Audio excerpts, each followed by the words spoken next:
కరోతి వాచాలం పంగుం లంఘయతే గిరిం యత్కృపాతమహం వందే పరమానంద సాగరం. ఓం సహనావవతు సహనౌ భునక్తు సహ వీర్యం కరవావహై తేజస్వినావధీతమస్తు మా విద్విషావహై. ఓం శాంతి శాంతి శాంతి. గురువు గారి పాదాలకు నమస్కారం చేద్దాము. సద్గురువు జగద్గురువు పరమాత్మని పాదాలకు నమస్కారం చేద్దామండి. ఈరోజు 25వ శ్లోకం.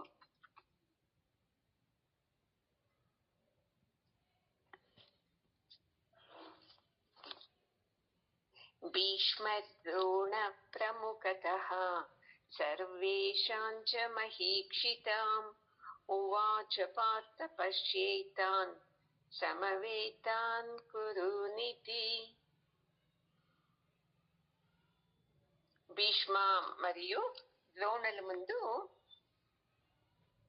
మళ్ళీ వేరే రాజులందరూ ఉన్నారు కదా, అక్కడ అందరినీ చూపించి, చూడు వాళ్ళందరి ముందు ఈ రథాన్ని నిలుపు అని చెప్తారు. సంజయుడు చెప్తుండేది, ఇలా చెప్పాడు. అందుకని అక్కడ కృష్ణుడు రథాన్ని నిలిపించి, అర్జున ఇక్కడ ఉండే వాళ్ళందరినీ చూడు అని చెప్తూ ఉన్నాడు. ఇది సంజయుడు చెప్తూ ఉండేది ఎవరితో? ధృతరాష్ట్రునితో. అవన్నీ వింటూ చూస్తూ, ఎందుకంటే అతనికి దూర విద్య తెలుసు కదా, చాలా ఇంద్రియ నిగ్రహం కలవాడు. అందుకని వ్యాసులు తన శక్తిని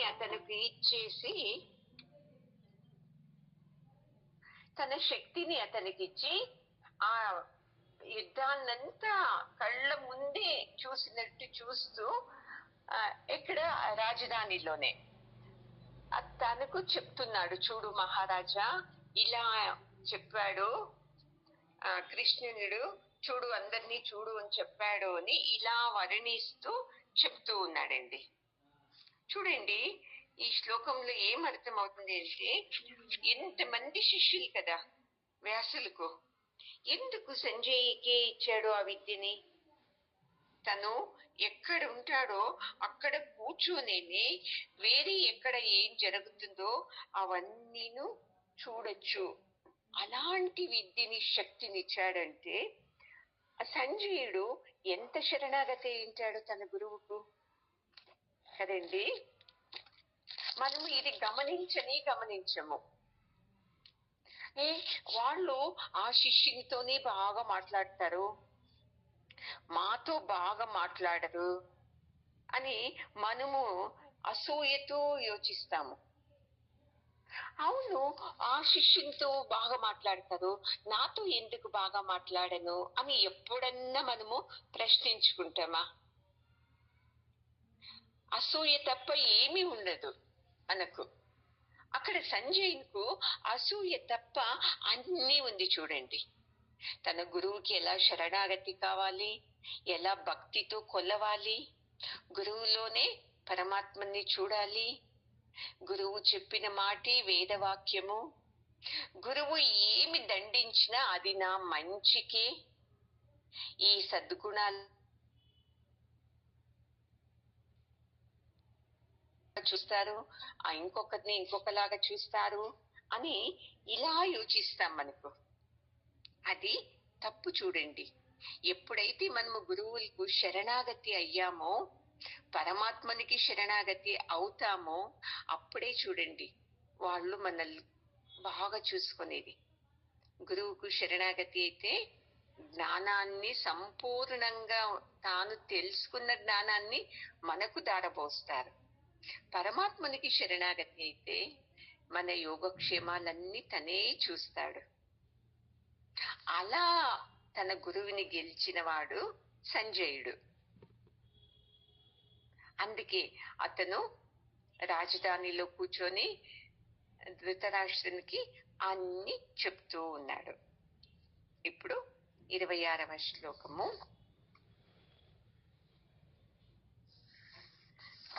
ఇంకా దీన్ని ఇంకా కొద్దిగా మనం వివరించి చెప్పాలి అంటే గురువు గారు బాగా చెప్తారు చూడండి. ఈ భగవద్గీత నిజంగా శురువయ్యేదేనే ఈ 24వ శ్లోకం నుండి ఏంటండి. సంజయ ఉవాచ అని వస్తుంది కదా, అక్కడి నుంచినే నిజమైన భగవద్గీత శురువవుతుంది అని. ఎందుకంటే అర్జునుడు చెప్పాడు కదా, రెండో సైన్యుల నడుమ నా రథాన్ని నిలుపు అని పరమాత్మునికి ఆజ్ఞాపిస్తాడు కదా. అప్పుడు ఏమన్నా పరమాత్ముడు ఒకవేళ దుర్యోధన దుశ్శాసన వాళ్ళ ముందు రథాన్ని నిలిపింటే మనకి భగవద్గీతనే వస్తుండలేదేమో అనిపిస్తుంది అని చెప్తున్నారు. చూడండి ఎంత బాగా వివేచనతో చెప్తున్నారు. అప్పుడు అర్జునుడు అంత దుఃఖిస్తా లేకుండే, ఆ దుర్యోధనుడు దుశ్శాసనుడు చూడు నా మీద ఎంత క్రోధంతో ఉన్నారు, నేను వాళ్ళ మీద యుద్ధం చేస్తాము అని సమాధానం అయిపోయి యుద్ధం చేసేవాడు. అయితే కృష్ణుడు ఏం చేశాడు, జగద్గురువు కదా, కృష్ణుడు ఏం చేస్తాడు, అర్జునునికి సంతోషం కాని అని చెప్పేసి తన లోపలే వేరే ఉంటది నిర్ణయము. దుర్యోధన దుశ్శాసన ముందు నిలపకుండా భీష్మ ద్రోణుల ముందు రథాన్ని నిలుపుతాడు చూడండి. అప్పుడు శురువైతుంది అర్జును లోపల, ఓహో ఇది సరిగ్గా లేదు, నేను చేసేది తప్పు అని శురువైతుంది. ఆ కృష్ణుణ్ణి తను ప్రశ్నిస్తాడు, ఏంటి నువ్వు యుద్ధానికి ప్రచోదిస్తావే, మా వాళ్ళని నేనెలా చంపను, ఇది అధర్మం కదా. ఇవన్నీ తనలో వచ్చినప్పుడు ఇక పరమాత్ముడు ఏం చేస్తాడు, అంతా ఒక్కొక్కటే శ్లోకం చెప్పాల్సి వస్తుంది. చూడండి మనకి విషయం అసలు అర్థం కానే కాదు. దుర్యోధన దుశ్శాసన ముందు నిలిపింటే సరే నేను రెడీ నువ్వు రెడీనా అని పోరాడేవాడు. ఎప్పుడైతే తన తాత తన గురువు ముందు నిలబడ్డాడో అప్పుడు తనలో మదన శురువైంది. అందుకే భగవంతుడు ఏం చేస్తాడు తెలుసా అండి, తనకి ఎవరి మీద ఇష్టం అవుతుందో చూడండి వాళ్ళని తన దగ్గర పీల్చుకోవాలి అనేసి ఏం చేస్తాడు తెలుసా, వాళ్ళు దేంట్లో సుఖంగా ఉంటారు చూడండి వాళ్ళ సుఖాన్ని లాగేస్తాడు. లేదు అంటే ఆ సుఖంలోనే ఉండిపోయి వాళ్ళు పరమాత్మని మర్చిపోయేస్తారు. నేను వచ్చినది ఎందుకు, నా ఉద్దేశం ఏంటి అనేది మర్చిపోయేస్తారు. అందుకని ఆ సుఖమే వాళ్ళ నుండి దూరం చేస్తే అప్పుడు వాళ్ళు పరమాత్మనికి శరణవుతారు కదా. ఇలాగా పరమాత్ముడు ఏం చేశాడు, ఓహో అర్జునన్ మనసు లోపలంతా మంచితనమే ఉంది, ధర్మమే ఉంది. ఈ ధర్మం ఉంటే వీళ్ళు సుఖంగా ఉండేకి సాధ్యం కాదు. ఎందుకంటే మంచి వాళ్ళు ధర్మంగా ఉండేటప్పుడు కాపాడేది నా జవాబుదారీ అని తెలుసుకుని అతను రథాన్ని తీసుకుని వెళ్ళి తన భీష్మాచార్యులు ద్రోణాచార్యుల ముందు నిలిపినందుకే ఈ భగవద్గీత వచ్చేకి సాధ్యమైందండి. అందుకే మనకి ఏదో కష్టాలు వచ్చేసింది అంటే ఏదో పరమాత్ముడు నన్ను పరీక్షిస్తున్నాడు అని ఇలా తెలుసుకోవాలి మనము. ఇక్కడ ఎంత బాగా చెప్తున్నారు తెలుసా గురువు గారు, ఇక్కడ యుద్ధం ముఖ్యం కాదు, మంచి వాళ్ళని ఉద్ధరించేదే ముఖ్యము. పాండవులు ఎంత మంచి వాళ్ళు, పరమాత్ముడే కావాలిస్తే వీళ్ళు కన్నీ ఇప్పించవచ్చు. అయితే మనిషి రూపంలో ఉన్నప్పుడు అన్ని పాటిస్తూ ఆ నియమాలన్నీ పాటిస్తూ మంచి చేయాలనే ఉద్దేశంతో ఇక్కడ ఉద్ధారం ముఖ్యం కానీ యుద్ధం ముఖ్యం కాదు అనే భావంతో పరమాత్ముడు అర్జునునికి గీతోపదేశం చేస్తారండి. మనకు అంతే, సంసారం ముఖ్యం కాదు, పరమాత్ముడు ముఖ్యము. అలాగని సంసారాన్ని వదిలేయమని కాదండి, మన ప్రారంధంతో తెచ్చుకున్నాము ఈ సంసారాన్ని. నేను ఆడదాన్ని, మగదాన్ని, ఆరోగ్యవంతురాల్ని, శ్రీమంతురాల్ని, ఇంట్లో అందరూ బాగుండే వాళ్ళని, నాకు ఇలా తల్లి లేదు, తండ్రి లేదు, ఏదేదో ఉంది చూడండి మనకన్నీ. ఈ సంసారాన్ని తెచ్చుకునేసాం, మన స్వభావాలన్నీను. తెచ్చుకున్నాక ఇప్పుడు ఈ వద్దు మాకు, ఇది సరిలేదు అని అనకుండా ఏం మనం ఆర్డర్ చేసామో ఈ జీవితాన్ని అనుభవిస్తూ ఇదే ముఖ్యం కాదు, పరమాత్ముడు ముఖ్యము అని ఎవరు తెలుసుకుంటారో వాళ్ళు ముక్తి వైపు వెళుతూ ఉంటారు. సంసారంలోనే ఉంటూ వాళ్ళందరికీ చేస్తూ మనము పరమాత్మను వైపు వెళ్ళాలి. ఇక్కడ పరమాత్ముడు భగవంతుడు అంటే అర్జునునకు ఈ సందేశాన్ని ఇస్తున్నాడు. సంసారం ముఖ్యం కాదు, యుద్ధము ముఖ్యం కాదు, ఉద్ధారము ముఖ్యము, ధర్మంగా ఉండేవాళ్ళు నిలబడటము ముఖ్యము, అంతేకాదు పరమాత్ముడు ముఖ్యము అని తెలుసుకోవాలి. యుద్ధమే ముఖ్యం కాదు, నీవు ఎవరు అని తెలుసుకోవాలి.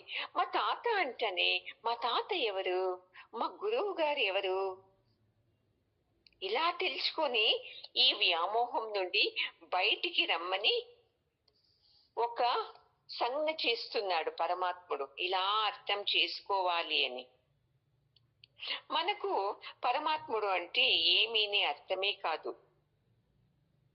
అర్థమవుతుందా? మనకు నిజంగా పరమాత్ముడు అని ఏమి అని అర్థమైతే మనము జీవితంలో ఎప్పుడూ ఆనందంగా ఉంటాం. చూడండి,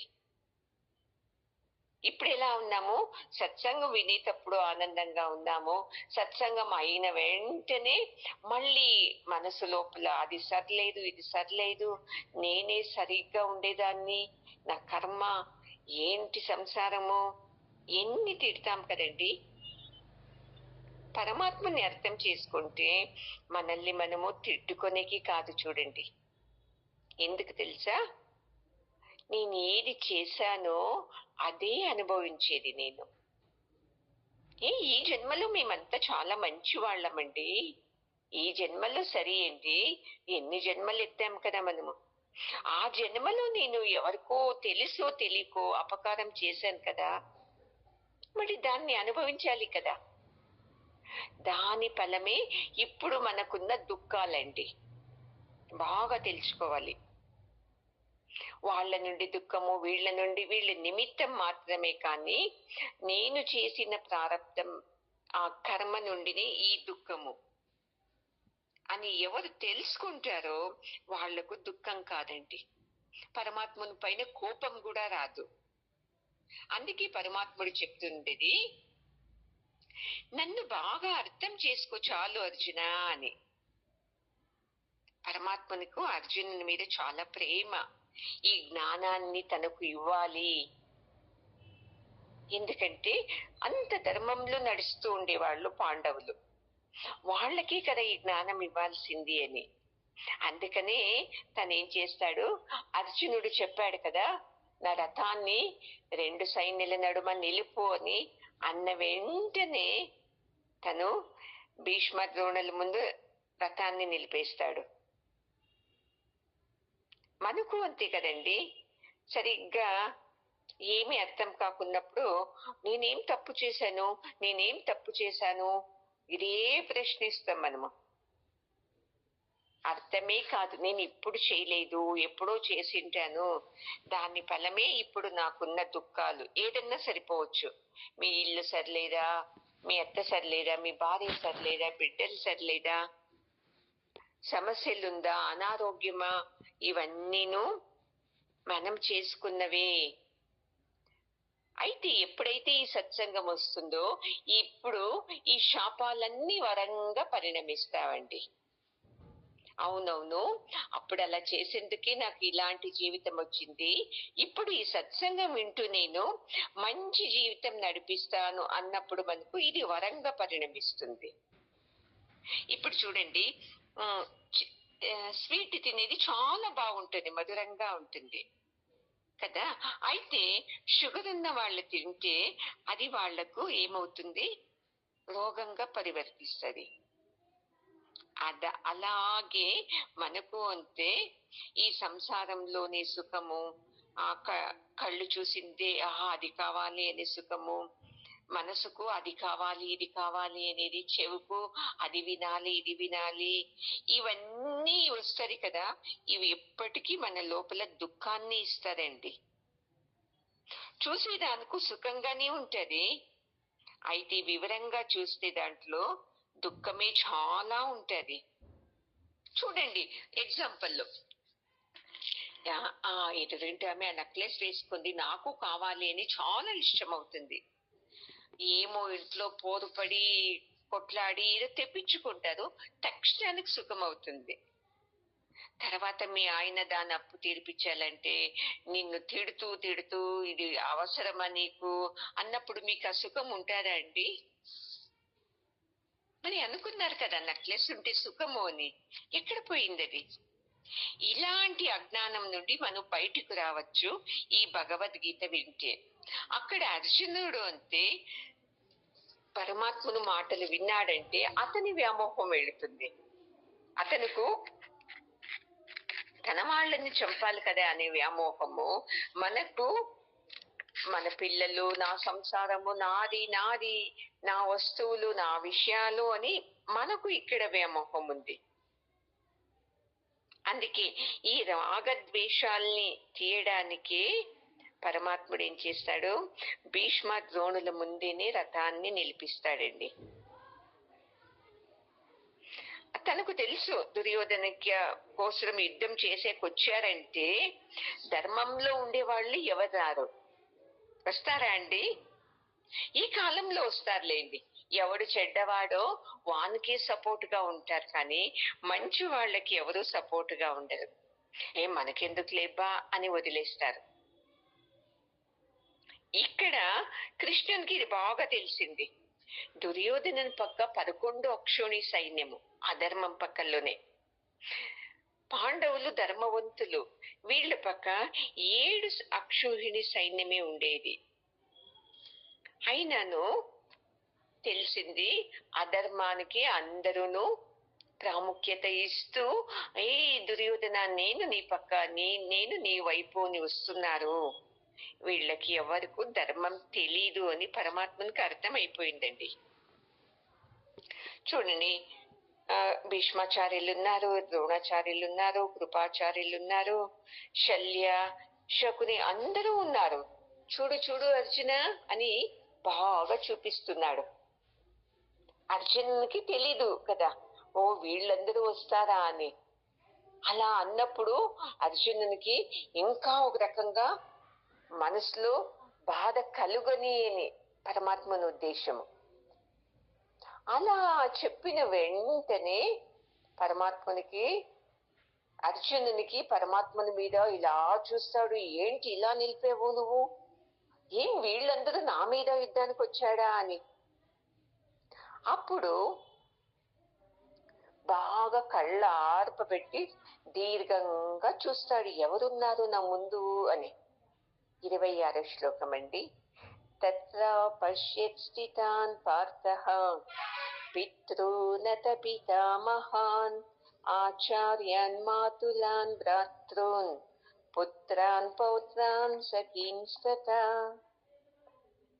ఎవరున్నారబ్బా నా ముందు, ఎంతమంది ఉన్నారు కదా, అందరూ నాకు తెలిసిన వాళ్లే ఉన్నారు కదా అని అర్జునుడు 2 సైన్యంలోనూ ఉన్న తన చిన్నాన్న, పెదనాన్న, తాతగారిని, గురువు గారిని, మళ్ళీ సోదర మామని ఏమంటారు, మేనమామని, మళ్ళీ సహోదరుల్ని, వాళ్ళ బిడ్డల్ని, మళ్ళీ తన మొమ్మక్కళ్ళ ಏನನ್ನೋದು మనవాళ్ళు, ముని మనవాళ్ళని, స్నేహితుల్ని, మామగారిని, తన శ్రేయోభిలాషుల్ని అందరినీ చూస్తాడు. చూసిన వెంటనే ఇంకా దుఃఖం వచ్చేస్తుంది అర్జునునికి. అలాగే కదా మనకును, చూడు మన మీదనే గలాట చేస్తారు కదా, అలాంటి వాళ్ళ పక్కలో మన బంధువులందరూ వెళ్ళి వాళ్లకు సపోర్ట్ చేస్తున్నారు అన్నప్పుడు మనకు బాధ కలుగుతుంది కదండి. అందుకే అర్జునునుకు అక్కడ చూస్తాడు, తన తండ్రి పాండురాజును సంబంధికులందరూ ఉన్నారు. భీష్మాచార్యులు ఉన్నారు, ద్రోణాచార్యులు, కృపాచార్యులు ఉన్నారు. అంతేగాక నకుల సహదేవుళ్ళ మావ మా అమ్మగారు ఉన్నారు, శకుని ఉన్నాడు, గాంధారి తమ్ముడు, అందరూ ఉండారు. వాళ్ళని చూసి మళ్ళీ దుర్యోధనుని స్నేహితుని కొడుకు లక్ష్మణ ఉన్నాడు, దుర్యోధని కొడుకు లక్ష్మణ ఉన్నాడు, తన స్నేహితుడు అర్జునుని స్నేహితుడు అశ్వత్థామడు ఉన్నాడు. రక్త సంబంధులందరూ తన కళ్ళ ముందే ఉన్నారు. ఇక్కడ చూస్తే బయట వాళ్ళు ఎవరు లేరు కదా అని అప్పుడు ఆశ్చర్యమైతుంది. ఉండే వాళ్ళందరూ తన బంధువులే ఉన్నారు కదా, రెండు సైన్యాల్లోనూ. దుశ్శాసని భార్య ఉంది కదా, ఆమె తరపున వాళ్ళు ఉన్నారు కదా. అయ్యయ్యో, ఎలాగా ఇప్పుడు నేను వీళ్ళందరి మీద యుద్ధం చేసేది, చేసి అందరూ నా వాళ్లే కదా అనే వ్యామోహము ఇప్పుడు శురువైతుంది చూడండి, చాలా బలంగా. మనము వేరే వాళ్లకు నీతులు బాగా చెప్తాం. చూడు, ఇలా చేయొద్దు, అలా చేస్తే నీకు మంచిదవుతుంది. నీకు అంత మాత్రం తెలివి లేదా, అర్థం కదా, ఇలా చెయ్యి అని సలహాలు చెప్తాం. అయితే మనకి సమస్య వచ్చినప్పుడు కొట్టుమిట్టాడుతాం కదండి. మనము ఏం చేయాలో తెలుస్తలేదు. ఎందుకంటే అప్పుడు మన కళ్ళు అజ్ఞానంతో ఉంటుంది. నాది, నా వాళ్ళు అని కోణం నుండి చూస్తాము, మనకు ఏం చేయాలో తెలీదు అప్పుడు. అయితే వేరే వాళ్ళకి సమస్యలు వచ్చినప్పుడు బాగా పరిష్కారం చెప్పేస్తాం. ఇలా చేయండి, అలా చేయండి, నేనున్నాను, ఎందుకండి ధైర్యం మీకు, భయపడతారు, ధైర్యంగా ఉండండి అని చెప్తాము. అయితే మనకు సమస్యలు వచ్చినప్పుడు మనం అలా ధైర్యంగా ఉంటామా? ఏం, అమ్మో నాకున్న సమస్య ఎవ్వరికూ లేదు అనేస్తాము. ఎందుకంటే వ్యామోహం, నేను అనే వ్యామోహము, నా వాళ్ళు అనే వ్యామోహంలో సరిగ్గానే ఆ సమస్య గురించి పరిష్కారం చెప్పే మనసు మనకు రాదు చూడండి. అయితే వేరే వాళ్ళ గురించి బాగా చెప్తాం, ఎందుకంటే అక్కడంత వ్యామోహం లేదు మనకు. ఇలా చెయ్యి, అలా చెయ్యి, ఏం నీ బిడ్డల్ని నువ్వు సరిదిద్దుకునే కాదా నీకు, ఏం అంత వ్యామోహమా, నీవే నీ బిడ్డల్ని చెడగొడుతున్నావు అని బాగా దబాయించేస్తాము. అది మన బిడ్డలు తప్పు చేస్తున్నప్పుడు వాళ్ళని సరిదిద్దాం మనము, ఎందుకంటే వ్యామోహము. ఎదుటి వాళ్ళకైతే చెప్తాము, మనకైతే మనము అసలే చెప్పుకొని నిర్ణయం తీసుకునేకే రాదు. అందుకే పరమాత్ముడు చెప్తాడు, ఎక్కడ ప్రేమ పెట్టాలి, ఆ ప్రేమ పెట్టిన ప్లేస్ లో తప్పు చేస్తున్నప్పుడు ఎలా దాన్ని కరెక్షన్ చేయాలి అని తెలుసుకుంటారు కదా, అది నిజమైన ప్రేమ అని. మనకు ప్రేమ పెట్టేది మాత్రం తెలుసు, వ్యామోహం పెట్టేది తెలుసు, కానీ ఆ ప్రేమ వ్యామోహం పెట్టిన ప్లేస్ లో వ్యక్తులు తప్పు చేస్తే వాళ్ళని కరెక్షన్ చేసేది మనకు అక్కర్లేదు. మనకు అర్థం చేసుకోండి, నిజం కదా అనిపిస్తుంది. ఇలా మనం ఏం చేస్తాము, అజ్ఞానంతో ఉన్నాము. అందుకే అర్జునుడు మనలాగే అజ్ఞానంతో ఉన్నాడు. ఎందుకు తెలుసవాడు 3 లోకాలకంతా వీరుడు, అంత శక్తి ఉంది. ఇప్పుడు ఆ వ్యామోహం, నా వాళ్ళు అనే వ్యామోహం ముందు తన శక్తి పనికి రాకోకుండా వెళ్ళిపోయి, నాకు ఈ యుద్ధం వద్దు, నేను వెళ్ళిపోతాను అని తన చేతిలో ఉన్న బిల్లు బాణాన్ని వదిలేసి ఏడుస్తూ ఉన్నాడంటే, వ్యామోహము ఎలాంటి వీరుణ్ణి, శూరుణ్ణి కూడా అల్లాడిస్తుంది అని అర్థమవుతుంది కదండి. చూడు, అలాంటి కౌరవుల జతలో చేరుకొని ఎంతమందినూ యుద్ధానికి వచ్చినారు అంటే వాళ్ళు మంచి వాళ్ళు కాదు, చెడ్డవాళ్ళు వీళ్ళు అని చెప్తున్నాడు అర్జునుడు. తన సైన్యం దగ్గరికి వెళ్ళేటప్పటికి కోపం వెళ్ళిపోయేస్తుంది. రథంలో వచ్చేటప్పుడు ఏమనుకున్నాడు? నా మీద యుద్ధానికి వచ్చేవాడు ఎవడున్నాడు, నేనంత శూరుణ్ణి అనుకొని ఎంత అహంకారంతో వచ్చాడో, సైన్యం మధ్యలోకి వచ్చిన వెంటనే కోపం వెళ్ళిపోయేసింది, వ్యామోహం వచ్చేసి ఒక మనసంతా ఒకలాగా బాధతో నిండిపోయింది. ఏం చేయాలి, ఎలా ఇప్పుడు? మా నాన్న జతలో ఈ భూరిశ్రవ అనే అతనంతా ఎంత ఆత్మీయంగా ఉండింది అప్పుడు.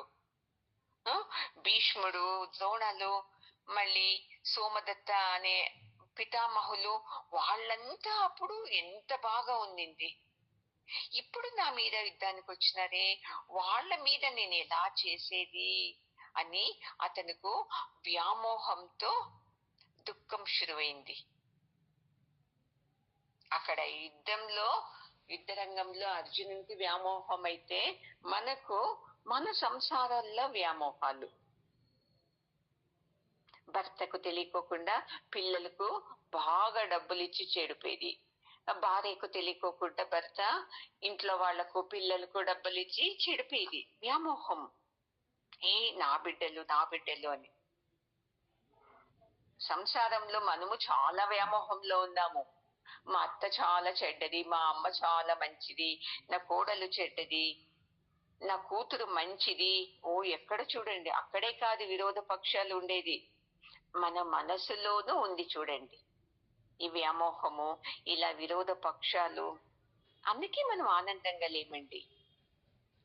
మన మనసులో అందరి మీద ఒకే రకమైన ప్రేమ ఉంటే దుఃఖం కాదు మనకు. వాళ్ళు వేరు వీళ్ళు వేరు అని ఎప్పుడైతే చూస్తామో అప్పుడు దుఃఖము. నాకే మాట ఎదురు చెప్తావా, అంత ధైర్యమా నీకు అని వెంటనే కోపం వస్తుంది, వాళ్ళు మనకు శత్రువులైపోతారు. అర్జునుడు ఎలా అనుకున్నాడు చూడండి. ఇప్పుడు వీళ్ళందరూ మా నాన్న ఉండేటప్పుడు ఎంత బాగా మాతో ఉన్నారు కదా అని కోపం వచ్చింది. దగ్గరికి వెళ్ళి వాళ్ళ ముఖాలు చూసిన వెంటనే దుఃఖం కలిగేసింది. అయ్యో, వీళ్ళ మీద నేను ఎలాగా చేసేది యుద్ధము అని. మనము అంతే, రోజు సంసారంలో ఈ యుద్ధం చేస్తూనే ఉన్నాం చూడండి, వ్యామోహంతో, కామాతో, ఆశలతో, బయకలతో. కామం అంటే ఆశలు, బయకలు, క్రోధాలతో, ద్వేషాలతో ఎవరో ఒకరి మీద యుద్ధం చేస్తూనే ఉన్నాము.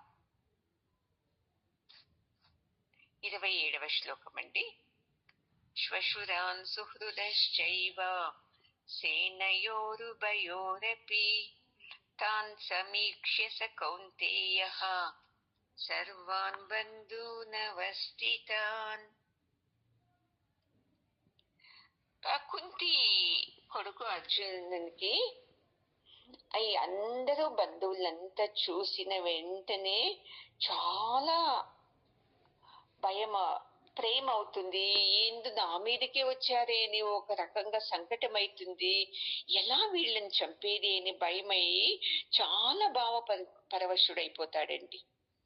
ఇలాంటి వాళ్ళు ఎలాగా అని మనకు అంతే కదండి. ఒక్కో సమయంలో ఏమీ దిక్కుతోచు, ఎలా మాట్లాడాలో అని మనకు అర్థమే కాదు.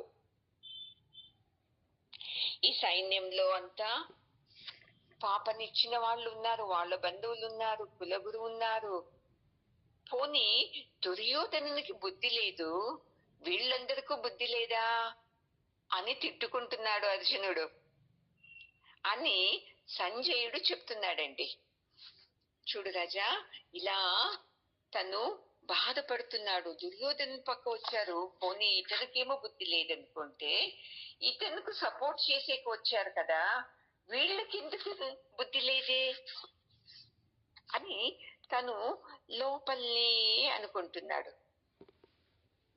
నిజం చెప్పాలి అంటే ద్రోణాచార్యులకు, భీష్మాచార్యులకు అర్జునుని మీద యుద్ధం చేయాలి అని చాలా ఇష్టం ఉంది చూడండి. ఎవరికూ తెలియదు విషయం, ఎందుకంటే వాళ్ళిద్దరికూ తమ తమ శక్తి మీద ఎక్కువ నమ్మకము, మమ్మల్ని ఓడించే వాళ్ళు లేదు అని.